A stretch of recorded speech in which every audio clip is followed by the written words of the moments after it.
Hi, and welcome to today's episode of pianoTV. So, the topic for today is the mysterious squiggly line that you might sometimes come across in your music. It sits above your notes, it might be with the letters TR and then a squiggle, and you're looking at it and you're like, what does this mean? What do I do with this? Where does it come from? That is what we are going to talk about today. So these little squiggles are called ornaments. And ornaments are like trills, or like little decorations that we add to music. Now the thing that makes this kind of a confusing thing to talk about is that depending on the musical era, the ornaments might look the same but have different meanings. They also might change depending on what composer we're looking at. And sometimes they're not like actual laws, but just like mere suggestions. So we are going to unpack all of this today. My goal with this video is to give you kind of a basic reference for any ornaments and squiggly lines you might come across in your musical journey. So let's get started. So trills are ornaments, but ornaments are not trills. Ornaments basically include all kinds of different finger twists and turns, and trills are just one of those specific types of ornaments. So what are ornaments? Not Christmas ornaments, but they're kind of like that actually. They're there to, and you can probably guess this, they're there to ornament the melody. They're there to decorate it. So remember, the melody is the main tune of a song or a piece. Think of the melody as like this Christmas tree. I don't know if you can tell, but it's a Christmas tree. And this is kind of like your melody, okay? So adding ornaments and decorations to the tree doesn't like change the shape of the tree. The tree stays the same, but it adds interest and color and variety, or actually pox in this case, kind of looks like a diseased tree. Usually ornaments are pretty fast and frilly. So to give you an example, I'm going to play a really short little melody by Haydn. The first time I'm going to do it without ornamentation, like a bare Christmas tree. And then the second time I play it, I'm going to do with the ornamentation so you can hear the difference. I think it makes the tune a lot more interesting and a lot more lively. So here we have without ornamentation.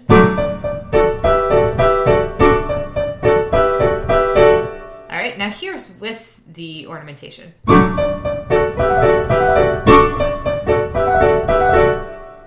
Adds a little bit more flavor. You'll see ornamentation written in music, usually in one of three ways. So bear with my tiny little sketch drawing here, but sometimes you'll see it manually written out in the sheet music. Usually this means there's like a tiny little music staff written above the actual music staff with the trill written out for you. Other times you won't have that at all. You'll just have kind of like a code where you have like the squiggly line, and you either have to know what that means just, by watching this video, or by flipping to the beginning of the book. There's usually some sort of like index. It's kind of like following code. The other way you might see it is with a trill symbol like this, like a funny squiggle, but then like an asterisk beside it. And usually if you see something like that, if you look at the bottom of the page or the end of the piece, you'll find the details on how to play the trill there. I want to start by talking about the ornaments you're the most likely to encounter in your music reading adventures. So they are the trill, the upper and lower mordent, the turn, the appoggiatura, and the acciaturas. I think I pronounced that one right. I always want to say like accio. Or is it Accio in Harry Potter, or is it Accio? No, it's Accio. Accio wand. Anyway, let's talk about them one by one, how they're notated, and how to interpret them on the piano. So the trill is the first one I want to talk about, because it's probably the most common ornament that you're going to come across. And it can be marked with any of these different symbols you see on the screen, either just like a TR, like trill, or like TR with the squiggly line, or just the squiggly line on its own, any of those. The most common type of trill that you're mainly going to be playing is a diatonic trill. All this means that you're rapidly alternating two notes that are a whole step apart, like D to C. So you're not going like a half step, like C sharp to C, you're going a full step. So depending on the piece and the length of the trill, you might play it like all the notes like rapid fire machine gun evenly, or you might like start start slowly and build up speed. It's sometimes not indicated one way or another, so you usually just have to use your creative judgment. What I usually do is I'll compare, if I'm not sure, I'll compare several recordings on how professional piano players interpret it.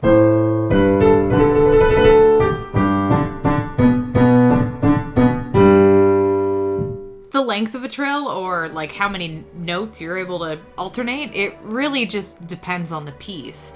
So if you have a really long, like a super long held note, you could play like a whole bunch of notes in your trill. But if you only have like one beat, or like this one, you have 1.5 beats to do the trill, you might only get a couple turns in there. So trills, this is the last note, trills almost always start on the note higher than the one that's written. So if you have an A, like we have written here, you would start the trill on a B, the note above B, A, B, A, B, A, G, G. A mordent is sort of like a really short trill. An upper mordent is going to be indicated by just like a plain squiggle like this, and that means that you're going to be doing a quick turn on between the note written and then a higher note and then back to the note written again. Now, a lower mordent has a line cutting through it. So if the note is written as a D, you're going to go D, E, D. You're going to kind of add a little upper bent here. But in this case, you would do a lower mordent. So if the note is C, you're going to alternate from C to B and then back up to C again. And that's kind of how you would play that one.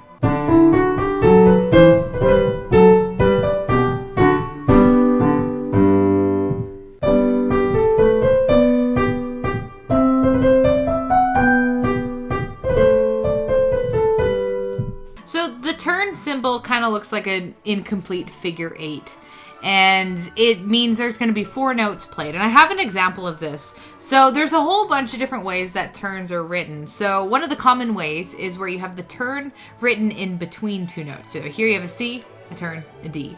So instead of just going from C to D, we have to add like this cluster of 4 fast notes starting from the upper, da da da da da, kind of going down below the first note and then back up to the second note. I'm going to show you this turn in a couple different tempos first. So this is our tempo here. So these are our notes in quarter notes. Now we add the turn. Here we go. We want to make sure we land on the beat. It takes a little bit of practice at first. Okay, now if we speed up our tempo.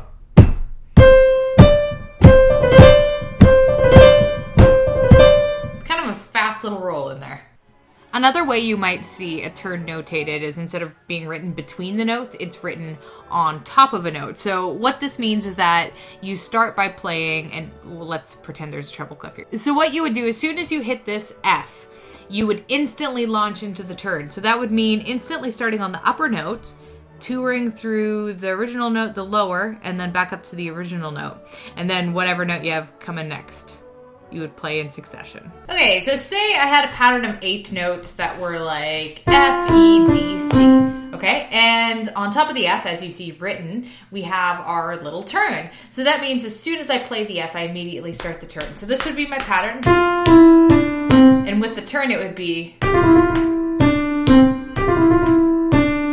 Okay, so we're fitting basically 4 notes in the span of 1/8 beat. So we're doing 4 30-second notes, which equals an 8th beat. So I'm tapping an 8th note beat right now. So...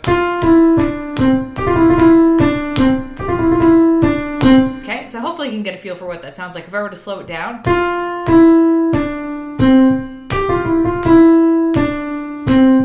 You can also have inverted turns, it's basically the exact same pattern except you go backwards. So if you're going between a C and a B, you might go down to the next lowest note, tour up, and then back down, and then stepping to your next note in the pattern. So this is usually indicated by either the composer drawing a line through the turn symbol, or they'll make note of it in the sheet music somewhere, like with an asterisk or somewhere else in the score. We've actually discussed appoggiatures on this channel before and how they're a really useful songwriting technique. They're usually written as like a little tiny note beside a normal grown-up note. They actually look more complicated than they are. They always throw my students off, but they're pretty straightforward. So say you have an appoggiature like here in minuet in G, you have an appoggiature written beside a dotted half note A, and the appoggiature is falling on the B. Basically all this means is that you're playing this B, you're gonna match it up with this guy down here. You're playing it on the beat, and then this note plays after that. It's pretty straightforward. It could also be, I'm gonna just like draw this small, oh. So, I mean, you would basically play it something like this.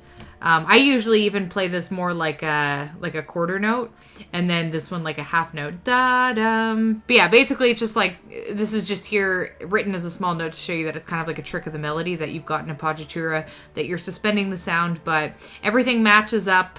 You're not playing this before the beat, you are playing this on the beat. Right when beat 1 starts, that's when the appoggiatura starts.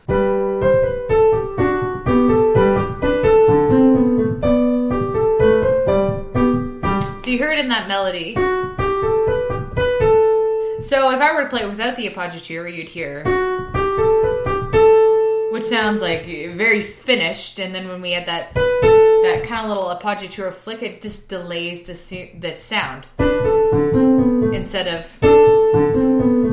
which resolves much quicker. So that's the function of the appoggiatura. The only confusing thing about appoggiaturas is they look an awful lot like attioturas or grace notes. The main difference is that appoggiaturas go from just a normal tiny note to a more regular sized note, whereas grace notes look the same except they have like a slash through them, and this means everything. You're gonna play it entirely different. So this one, this grace note, I'm just gonna call it that just because I know I'm pronouncing that properly. So the main difference with grace notes is that you play them quickly. So appoggiaturas, da-dum, they kind of like delay the melody, but with grace notes you're just doing a little blup, like a little flick. So this ends up meaning that you play the grace note before the beat. So appoggiaturas you play on the beat. Grace notes you play slightly before the beat starts. So this is the example I actually showed you at the very beginning, and I'll show you it again just so you can hear it. So this D is what's landing on the beat, and this tiny little flick is happening like blah, like right before the beat. And for the attioturas, the grace notes, we return to that original hide-in piece that I showed you at the beginning, where our melody without decoration would be, well, I guess I decorated part of that, but we throw the grace notes in at the beginning and it creates this almost like chirping sound. Just adds a lot of brightness to it, and I just really do it as like a little flick. You can almost press them down at the same time and just remove finger number, or whatever finger you're playing, remove the grace note quickly while holding the other finger down. See, I'm kind of pressing them together, but I'm flicking the grace note off. So you get this like kind of, yeah, just a neat little flick sound. You'll see this a lot in jazz music too, in modern music. Adds just a lot of fun to the piece. And that is all for today's video. I hope you can find some use and value in interpreting these trills and ornaments, and hopefully the next time you come across them in your music, you feel a little bit more confident and, you know, sure of yourself when you're executing them. Thank you everyone for watching these videos. If you haven't already, please subscribe, give this video a like if you enjoyed it, and thank you to everyone who helps make these videos possible. I will catch you next time.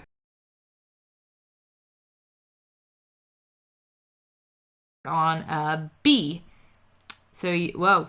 Ah, go away. Ah! So if you have an A like we have written here, you would start the trill. Why does this keep happening? I'm gonna just draw this small beside so you can kind of, ah!